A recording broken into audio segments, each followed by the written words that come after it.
Lord, salamat at ginising mo ako sa araw na ito. Lord, I thank you for this brand new day. Thank you for waking me up. Salamat at nagising ako, Panginoon. Maraming salamat sa napakagandang gising ko na ito.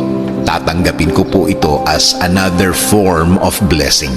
Humihingi po ako ng patawad, Lord, dahil minsan hindi ko nakikita ang kagandahan ng umaga at araw. Hindi ko nakikita ang mga bagay na ibinibigay niyo sa akin. Mga bagay na dapat maganda ang effect sa akin. Since na sa problema ako nakatingin, hindi ko po ito lahat nakikita. Kaya ngayon, Lord, mas magkukonsentrate ako sa mga biyaya niyo sa akin. Mas ibubukas ko ang aking mga mata, ang aking puso, ang aking isip. Mas hahanapin ko ang kagandahan ng araw at kagandahan ng sitwasyon. Sa ganda ng mga bagay na inilalagay niyo sa aking buhay.